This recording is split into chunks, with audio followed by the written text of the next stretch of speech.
Very good. So good afternoon, everybody. My name is Eric Wilcox. I am a research professor at the Desert Research Institute on the Reno campus, and I am the statewide director for Nevada NASA Space Grant, which is the topic of today's meeting. We'll be talking about the scholarship and fellowship opportunities for undergraduate and graduate students in the NSHE system for the next 45 minutes to an hour.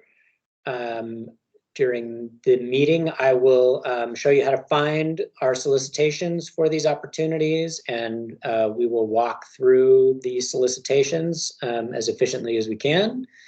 And I'll try to hit the high points and recommendations for applying for these programs. And then hopefully at the end, we'll at least have 10-15 minutes for some questions, if there are questions that I didn't address in the presentation.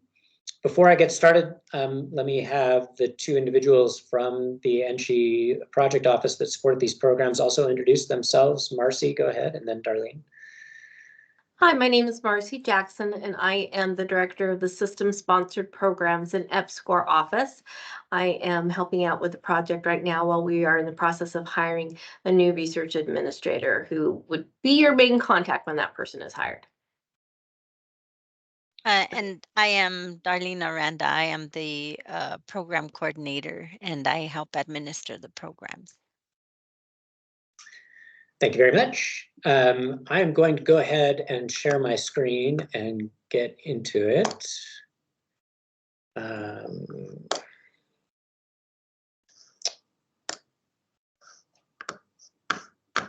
So I always try to start these off by just showing how to navigate to our website and to our program. So this, what you see on the screen here is our website for the Nevada NASA programs. Here we administer programs for both NASA Space Grant and NASA EPSCoR. For the purposes of the programs we're talking about today, it's the Space Grant program, which is primarily the education outreach activities that engage students and STEM education programs. You can get to our website. I always just go to Google and type Nevada NASA programs, and it's always the top hit. That's the easiest way to get to the website. And then when you get to our page here, you will see at the top, on the banner at the top here, you'll see funding opportunities. And if you click there, it will take you to our current funding opportunities. And we've recently released basically all of our funding opportunities, or the vast majority of them, for both Space Grant and EPSCoR. So there's a bunch of opportunities here for students and for faculty. For the purposes of this meeting, we're interested in the student programs. And so you'll see at the very top here for students, the undergraduate scholarship program and the graduate research fellowship program. I'm just going to click on the link here for the undergraduate scholarship just to show you where it leads. This looks similar to the page that you get to for the fellowship, the graduate fellowship as well. You get a landing page and a short description of the program, the eligibility for these programs, and I'll get into the details of that in a moment. In this case, the scholarship amount, this is for the undergraduate scholarship. It's different for the graduate fellowship. The award period, there's a link to this meeting, which you presumably have already found because you're here. And then the two key links on this page. The solicitation is a PDF document that you will want to download. Again, if you're an undergraduate and you're interested in the scholarship, you would click this link here. If you're a graduate student and you're interested in the fellowship, you go to the companion page and click the link that's there. So the solicitation link brings up a PDF file that has all of the details and all of the instructions in detail to apply for these opportunities. And basically for the rest of my presentation, I'm going to walk through those PDF documents. So we'll get to that in just a minute. The last thing I wanted to draw your attention to is we actually ask that applications be done through the website. So you would actually do that by clicking the link here that says Start Application. So that's where you would start your application. There, it'll ask you some questions and ask you to enter some data, and then you'll also upload some application materials as a PDF file as part of that process. So as I noted, this is the one for the undergraduates. If you go back to funding opportunities and then just hit the link for the graduate fellowship program, it looks very similar. It's a different picture. Some of the details and the words and the dollar amounts are different, but the same idea. There's a link for this meeting. There's a link for the PDF solicitation, which is different from the solicitation for the undergraduate one. So you want to be sure if you're a graduate student to click the one on the graduate fellowship. There's a link here for recommendation letters, and we'll get into the details of that as well. And then a place here to, a link here to complete your application online. So with that, let me go switch to the PDF files. I will start with the undergraduate scholarship. So this is the document that would come up if you go to that undergraduate scholarship page and then click that link that says solicitation. This is the PDF file that comes up. It opens with some key details and deadlines. So the proposals for this opportunity, the applications for this opportunity are due March 25th by 5 p.m. And then the rest of this is about today's meeting. And if you scroll down, the other important piece about orienting yourself around these solicitations is that we use this attachment feature. And so I'm going to widen. So it's very important. What you want to do when you open one of our solicitations is you don't want to just open it in your browser by clicking the link. Once it opens in your browser, you'll want to download the actual PDF file and open that PDF file in Adobe Acrobat. And then you'll have the opportunity to click the little paperclip that's on the right-hand side of your Acrobat window. And you'll see that there are some additional documents attached to this. And these are documents that are referred to in the solicitation and that will help you complete your proposal. So we'll maybe return to those as those come up. On the undergraduate scholarship, we offer the scholarship to really any undergraduate who is interested in a STEM topic at any of the NSHE institutions. And those can be lower division students or upper division students. We tend to evaluate those separately to account for the differing levels of preparation of students at those two different levels. But it's the same application. You just want to indicate whether you're a lower division student or an upper division student. And again, both are eligible for this. Another important point about the eligibility is that, as I said, it's open to any NSHE student, but only to NSHE students that are US citizens. And that's a stipulation that comes from the way the federal law around these funds is written. So unfortunately, that's not a rule that we can bend because that's the way Congress wrote the law. So it is open to any US citizen who is a student enrolled at an NSHE institution, and you have to be a student for a full-time student for well, let me see. If you're applying, help me out, Marcy, for students applying for the summer, what is the enrollment requirement? Do they just have? They have to be enrolled for a class, as I recall. Oh, okay. In the summer semester, is that correct? Mm-hmm. Yes. Okay. And then for if you're applying, so you can apply for an award for doing a project over the summer or during the full school year, and you'll be asked to indicate whether you want to do a summer project or a project during the school year. If you apply for a project during the school year, you have to be enrolled for the full academic year. I believe is a full-time student. Yeah, so here it is. To receive the scholarship funds during the summer research scholarship, the student must be enrolled for at least 1 credit at their home institution.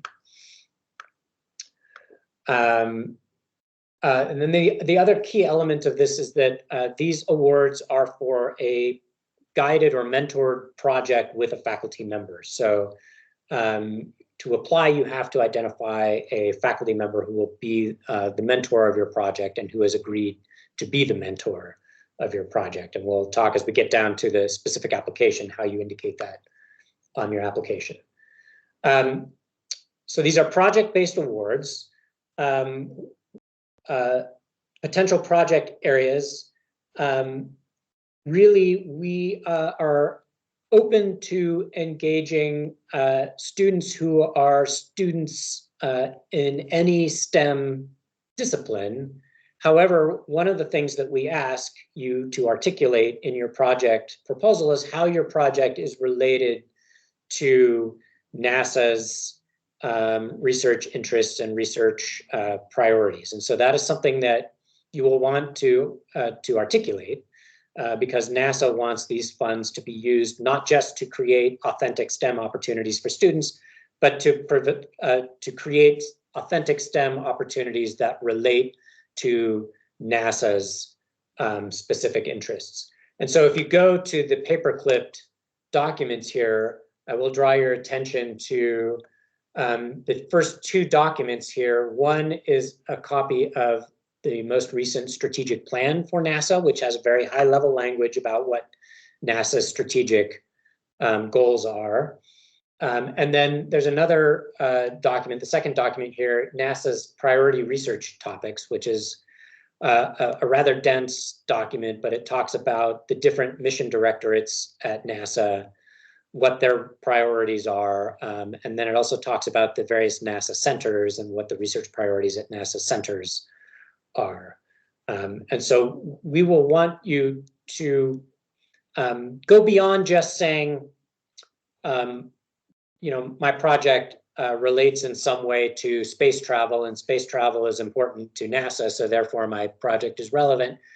What we really would like applicants to do is to dig into these documents, identify which of the NASA mission directorates the project is really aligned with, and which goals of that mission directorate the project is really aligned with. And this is something that I would encourage students to talk with their faculty mentors about, because I think this might be challenging for a student who's new to this topic to sort out, but it's probably something that the faculty mentor can help with. And that's something that you can reach out to me if you have questions about as well. Close that up. Scholarship amount for the undergraduates is $3,000, and that's $3,000 irrespective of whether you're doing this for a 10-week period during the summertime or whether you're doing this for the full academic year. If you apply to receive this award over the academic year, I believe it gets broken up as $1,500 each in the fall and the spring semester, I believe is the way the scholarship gets delivered. Yeah, it depends on the institution, but generally, yes. Okay.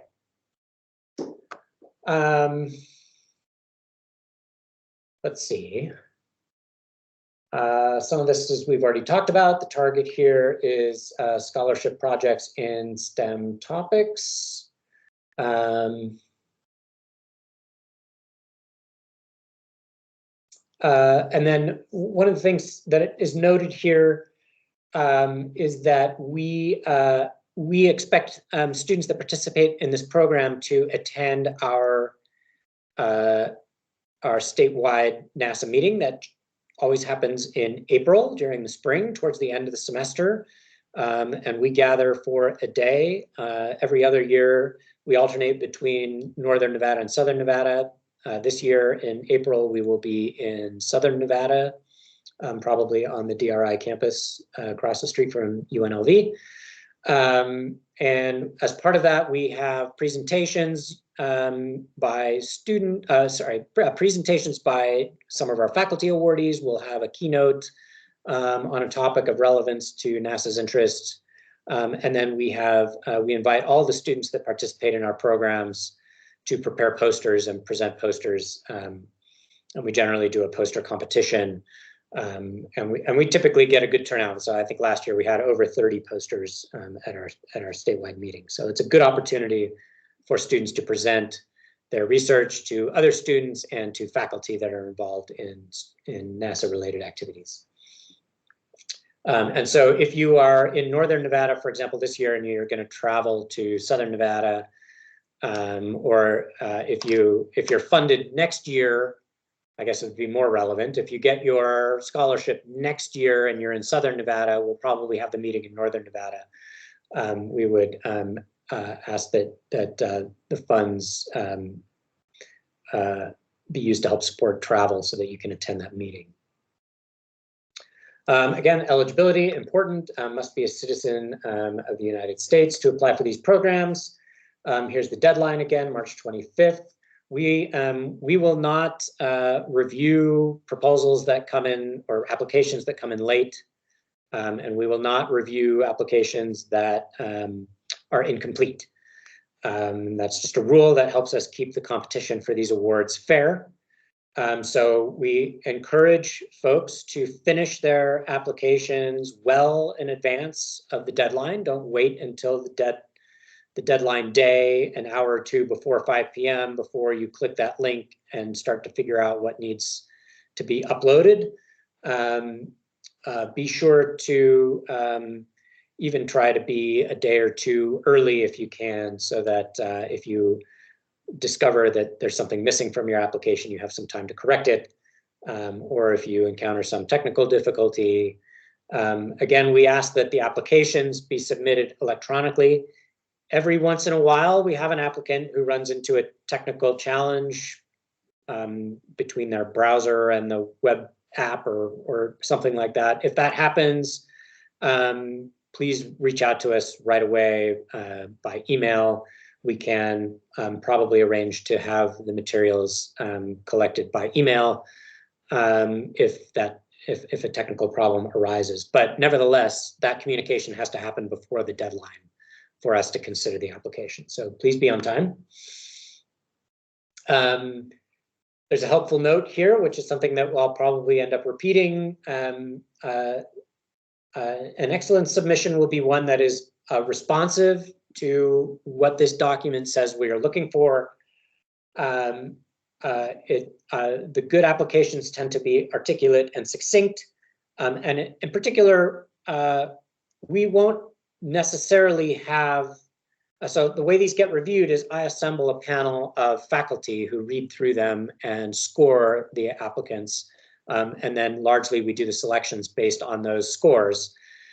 You cannot be certain that there will be a faculty member on that panel who is an expert in the topic area of your proposal.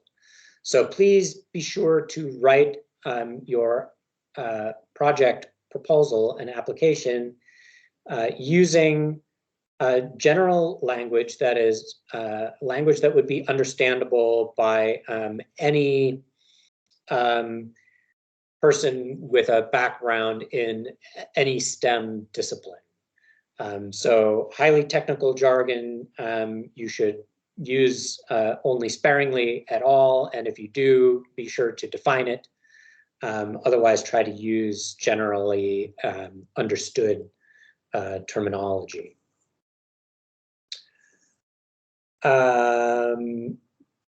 I said this before, I'll say it again because it's pointed out here and elaborated on. Scholarship awardees must conduct their projects under the guidance of a faculty member. There is, in Marcy's office, they support what's called the STEM Mentor Network. This is an online database that helps you connect with faculty in the NSHE system that are interested in mentoring students for opportunities exactly like this. That's why we established this STEM Mentor Network. So if you're having trouble finding a faculty member to serve as your STEM mentor, do go to the link here, the stemmentor.epscore.nevada.edu website, and look there and feel free. Those are, again, those are faculty members who have stated that they want to be mentors and have asked to be listed there. So they won't be bent out of shape if they're expecting students to reach out to them and inquire about STEM project ideas. So don't hesitate to reach out to the faculty that you find listed on that mentor network.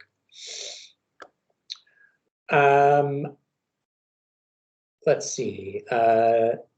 General information, I think I've touched on all those points. The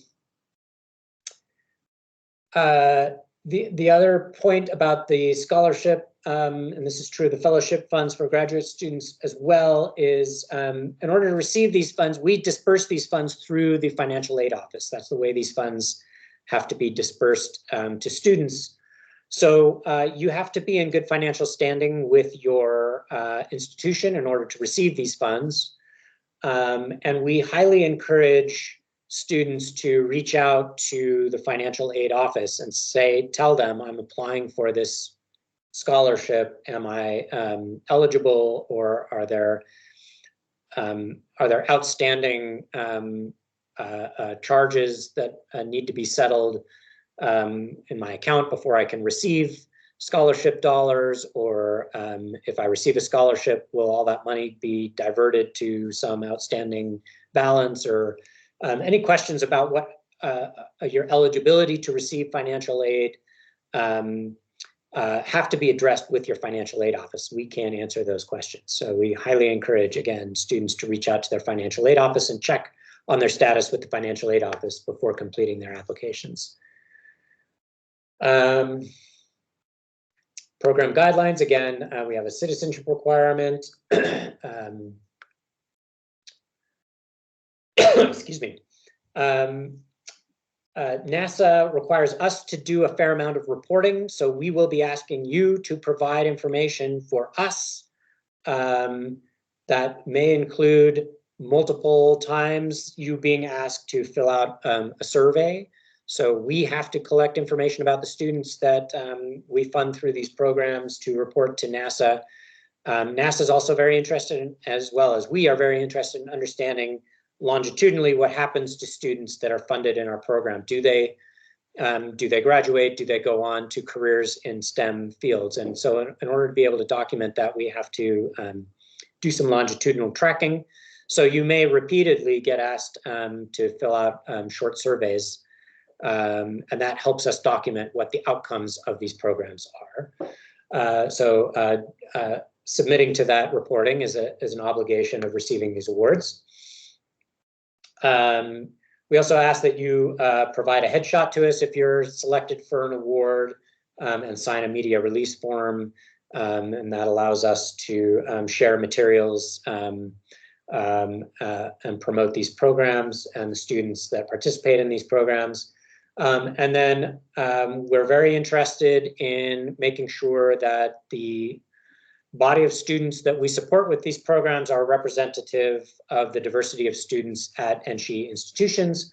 So women and members of other underrepresented groups, as well as first-generation students, are highly encouraged to apply for these programs.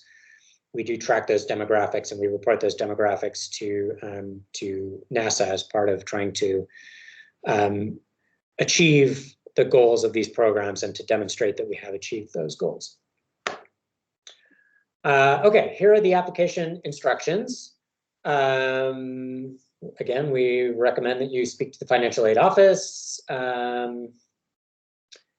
Each application consists of completing an online form, and we'll ask at the end of that form that you upload a single PDF file. At the end, the online form will ask for some general information, and that will populate a sort of cover page that will be added to your application for purposes of the review. Please prepare the application materials that are listed below ahead of time and merge those documents together into a single PDF file, which again, you will then upload as sort of the final step of your application through our website. You should, when you upload that PDF file and complete the application process, you should receive an email confirmation. If you do not receive that email confirmation, be sure to reach out to Darlene by email.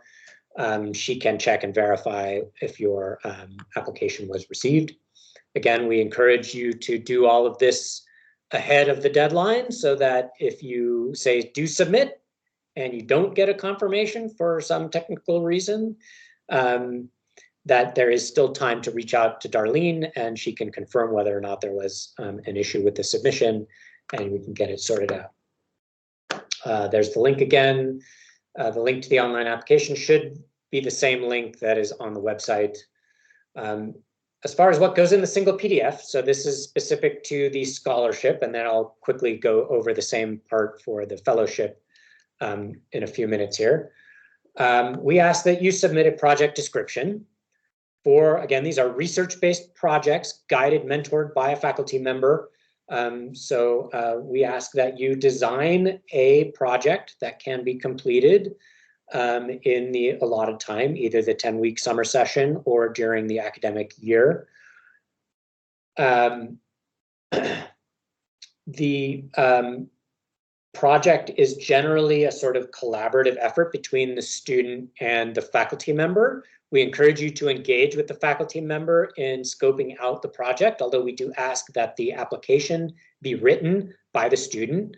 So please don't have the faculty mentor write the application. It will be pretty clear to the reviewers if the application is written by a faculty member, and it will count against the application. We're looking for applications that are written in the voice of the student, but that doesn't mean you have to do it on your own. You can work with your mentor in terms of scoping out the project and understanding what is an appropriate project and what is a realistic project to propose, working out exactly so that you understand what the methods are. We just ask that at the end, when you articulate it, you articulate in your own voice what the goals are and what the methods are. The technical document is 2 pages, written so that it's understandable to reviewers from a variety of backgrounds, as I talked about before.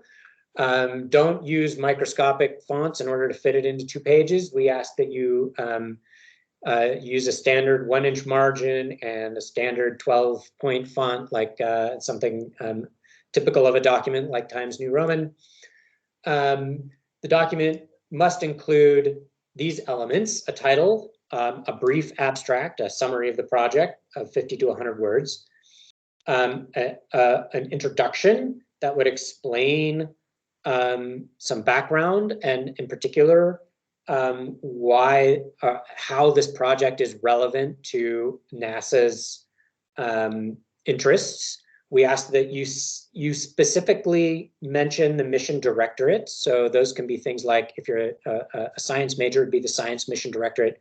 If you're in the engineering school and you're interested in spacecraft, it might be the space technology development directorate.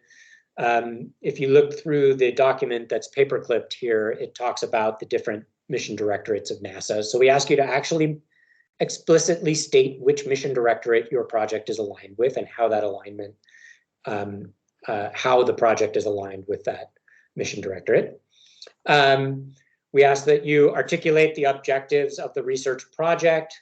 It's a good idea to articulate that in the form of a research hypothesis or a research question that you're trying to answer, and then discuss the methods and the tasks. So how are you actually going to complete the project? What methods are you going to use? What are the steps to implementing those methods? And please do try to include a timetable so that we can assess when you're going to, I'm going to do step 1 in the first part of the fall semester, step 2 in the second part of the fall semester, step 3 in the first part of the spring semester, and then I'm going to write a report in the second part of the spring semester. Some kind of timeline so that reviewers can realistically assess whether or not you're going to complete the project in the time allotted.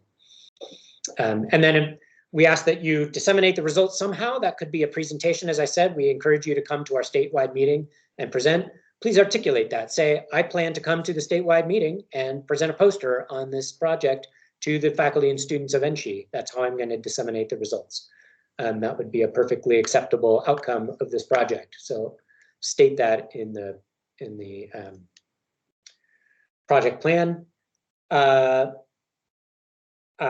Please be sure to reference and cite. So if you are using background materials to build the case for your project, please do cite those references.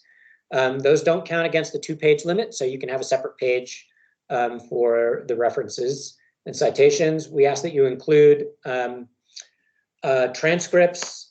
Those can be unofficial PDF transcripts, so you don't have to request the formal embossed transcripts, but we do want proper PDF transcripts from your home institution. A biographical sketch. Create a little CV for yourself. And then we ask for endorsement letters. You must have at least one endorsement letter, and that is a letter from the mentor who's going to help you and oversee the project. So that is a requirement. You can have additional endorsement letters if there's a secondary faculty member who is going to be helping, or a graduate student or postdoc who is going to be mentoring you in the lab on a daily basis or helping you with some equipment, or another faculty member that you want to ask for a letter of support for your project. You may include those as well. And then we also ask that you include a statement of interest. This is a chance for you to introduce yourself. So this is separate from the technical description of your project. This is more like, who are you? Explain your interests in NASA related topics. So, and that could be aerospace or space travel or environmental science or space science, whatever it is. Why are you interested in it? How did you come to this topic? That's your chance to tell the review panel about yourself. These are the criteria below that the applications will be reviewed. Again, I will be convening a panel of faculty to review these. They will be looking at the quality and feasibility of the research plan, the relevance to NASA. So again, you don't want to just say, well, space travel is cool, and NASA does space travel, and that's why my project is relevant. Really try to be as specific as you can. Then again, name a mission directorate, specify a research topic in the strategic goals of that mission directorate, and talk about how that aligns with your project.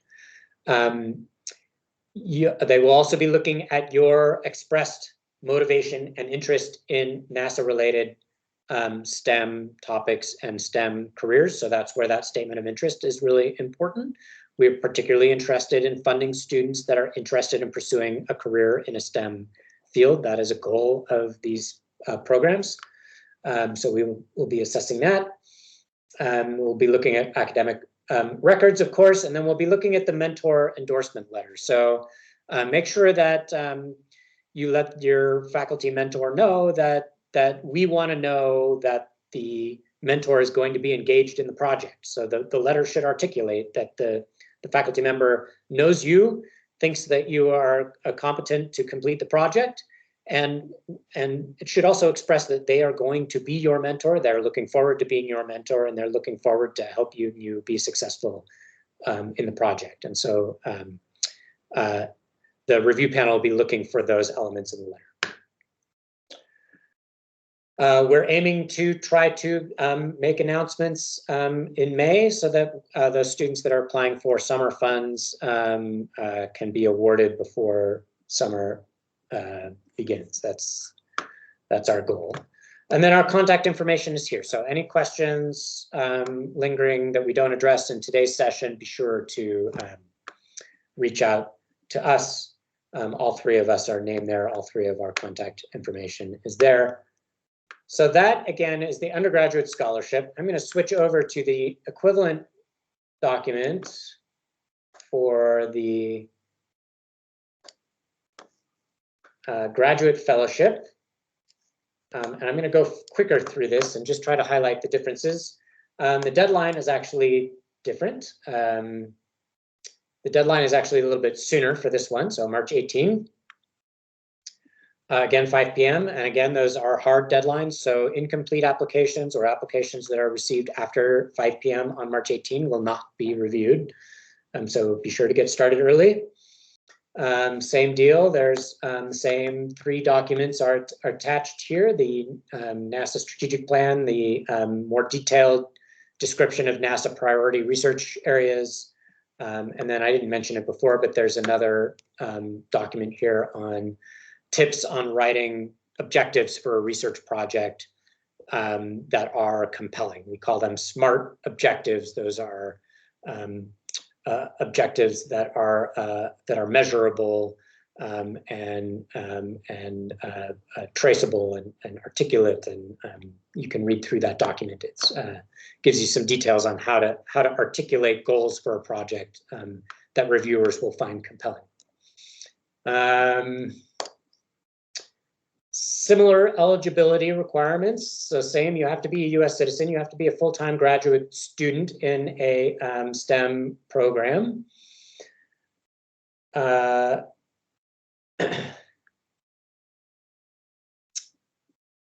These awards are for the academic year. So you will want to be enrolled as a full-time graduate student in the fall and spring semesters.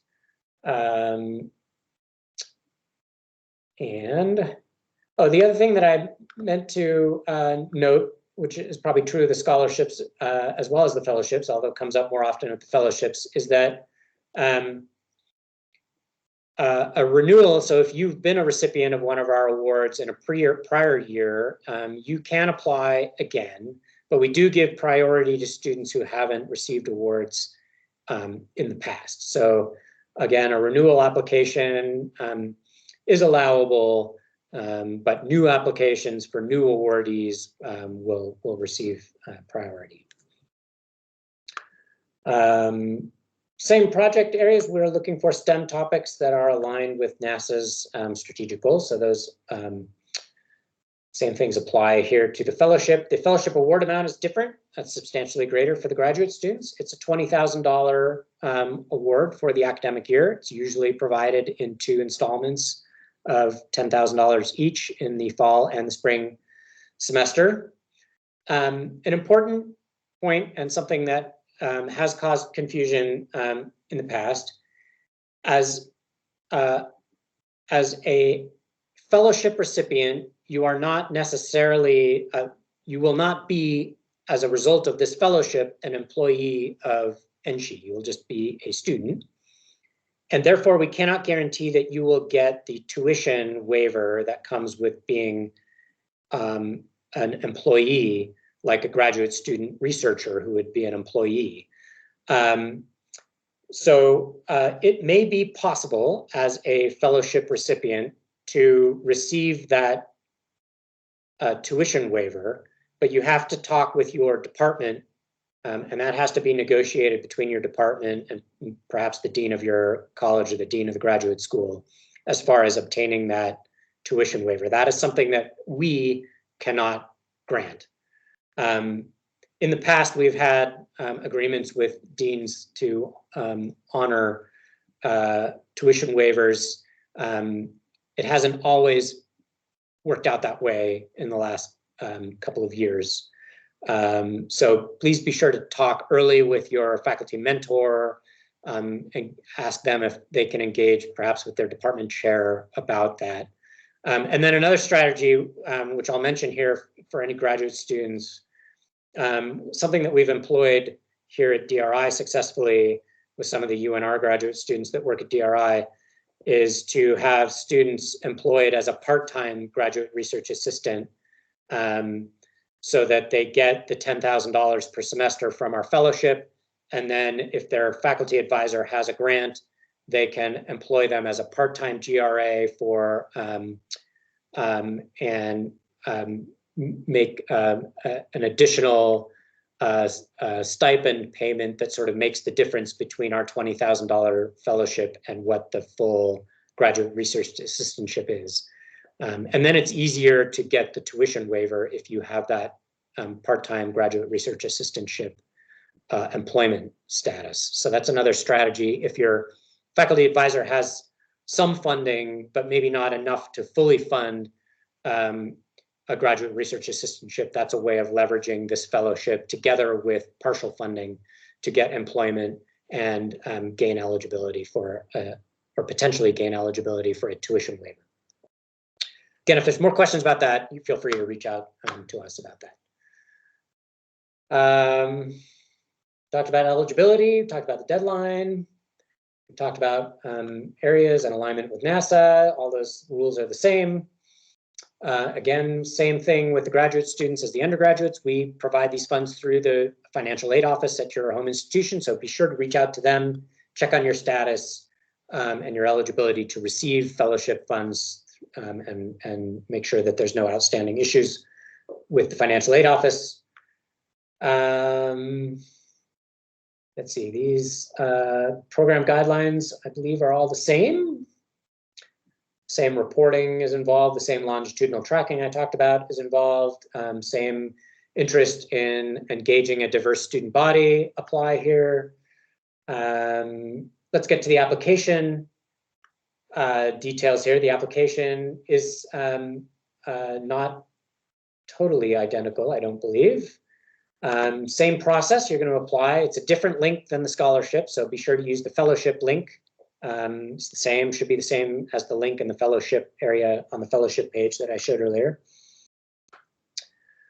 The technical document for the fellowship applications is longer, so you have 4 pages to provide the technical description of your project, as opposed to the 2 pages for the scholarship.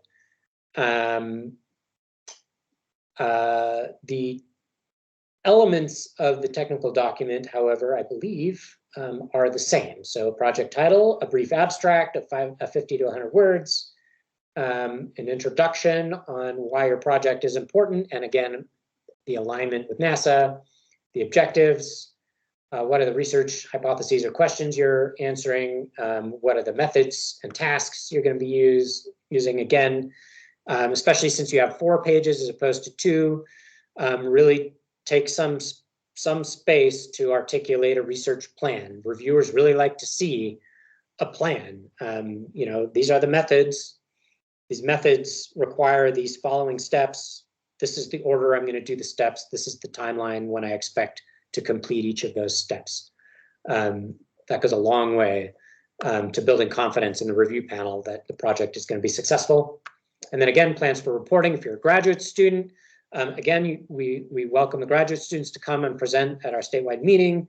It's also not uncommon for students to say that they're going to present at a, say, a national conference with the support of their faculty mentor, or obviously journal publications are would be a particularly valuable outcome of these kinds of projects, and certainly for a doctoral student are not an unreasonable expectation. Again, same rule applies. I'm gonna have a broad panel of faculty review these, so they may not be an expert in your area. So again, write your proposal so that it's understandable by a general audience, a general STEM educated audience at least. References and citations, again, transcripts, those rules are the same. Letters of endorsement and recommendation, we ask for the graduate fellowship that there be 2 to 3 of these letters. Again, one of them should be a letter from the mentor who's going to help you with the project, articulating their support of the project, their knowledge and intent to mentor the project and help you be successful with the project.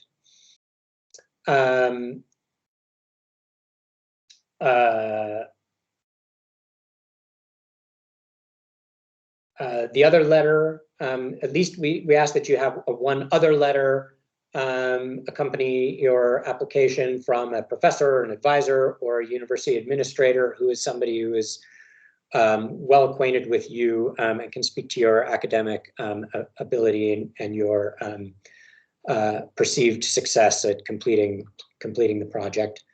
And then we offer a link. There's some details here. There is a separate link on the fellowship webpage to upload those letters, or they can be emailed to us for confidentiality purposes. If the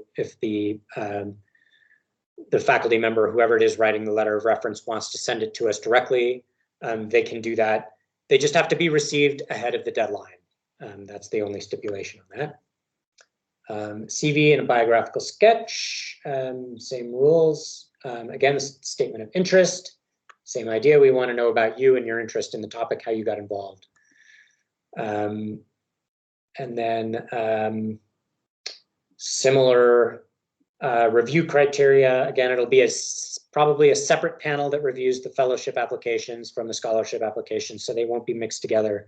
But similar review criteria, although for the graduate fellowship, I think the standard is generally higher because of the more advanced position of the students. Same helpful note there about how to write a strong application. And I think the rest of this is the same. And again, our contact information is there. Anything I left out, Marcy? Just to reiterate that these awards are financial aid, and there are limits to how much financial aid each student can receive based upon the cost of attendance. So we are not the experts in financial aid. Please talk to your financial aid offices before you apply.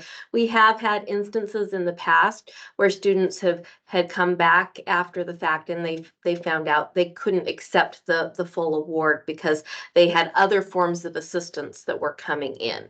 So it's always good to know about that in advance. And then the other thing is if you are selected for an award, there's going to be some paperwork that we need you to fill out. And we'll need that back as soon as possible because there is a process that we have to go through to get the money to your institution. It has to get approval from the person who manages the accounts at the institution. Financial aid has to approve it and make sure that you're eligible. And then it has to be processed through Workday. So it can take a few weeks to get all of that done. So we ask that you do be responsive if we let you know that you've been awarded. That's it. Okay, thank you. And there is, I know you mentioned the mission directorates. On the application itself, there's a section where you can click on them and then you can explain more about them on the paper. Okay. Yeah, that's useful. I think that's something new that we've added this year, and that came from me because NASA wants me to articulate to them which mission directorates our awardees are doing work that's related to. So I need that information in order to report that to NASA. So thanks for clarifying that, Darlene. It's open for questions. Anybody have a question? Yeah, go ahead, Robert. I actually have a couple questions. Okay, sure. So my first question was, since this is financial aid, am I required to have a FAFSA on file with the United States government for the academic year in question? I don't know the answer to that. Marcy, Okay. do you have an idea? I would assume yes, but I'm not positive. I would assume yes as well. But I don't think that question has ever come to me before. Yeah, I've never. Okay, thank you. I will contact financial aid to see that because I don't know if that's necessarily the case, but I'll make sure and reach out to you. Okay, Thanks. thank you. Thanks, Darlene. Robert, do you want to send your contact information to Darlene so she knows how to get a hold of you because we don't have that? I will Thank send you, it Marcy. I as was soon going as the to meeting look for ends. him. Okay, thank you. Yeah, that'll be useful to know, actually. So thanks for asking that question. I was also wondering if I need to have transcripts from every institution that I attended or just my current home institution. Let's see. That's a good question. I'm trying to think what we've done for, let's see what it says, first of all, in the rules. From the university, transcripts of all coursework completed, including a list of courses currently enrolled in the upcoming semester, are required due to constraints. If you previously attended a non-NSHE higher education institution, those transcripts should be scanned into a single PDF file containing. I think the intent is, yes, we'd like to see Okay. all of your transcripts from higher education institutions. Okay. And that would include my undergraduate work as well? Yeah, that's a good. Then it becomes a lot of transcripts then. Yeah. I would say if you're going for a fellowship, we're just going to be looking at your graduate level. Yeah, I think that's, yeah, I think that's true. I was going to look, but I think that's true. I think for the graduate fellowship, we're primarily interested in seeing your graduate transcripts. Yeah. Okay. And then the last question I have is, do all of the letters of recommendation have to come from NSHE employees? I would say no. The one coming from the mentor does, because the mentor has to be an NSHE faculty member. But I guess I would say if there is a secondary letter from a faculty member at another institution who knows you well and can speak to your academic success, that would probably be acceptable. Okay, and that was all of my questions. Thank you. Okay. Other questions? Abraham, go ahead. Thank you. So with regards to the proposal, are images allowed in that 4-page limit for Yes. the research proposal? Okay. Yeah, absolutely. Feel free to include, images of laboratory equipment, graphs from, analyses if it's relevant. You only have 4 pages, so you'll want to include graphics or tables that are truly relevant to making the argument you're going to make. And the only other thing I would say is if you're like reproducing a graphic that's appeared in somebody else's paper, that you probably want to properly cite it, because the faculty reviewing are used to seeing that. So if you're including a graph, say from a published paper that somebody else has published, properly cite it so that it doesn't appear like it's like you're trying to claim that it was work that you did. Oh, definitely. Yep. Okay, makes sense. Thank you.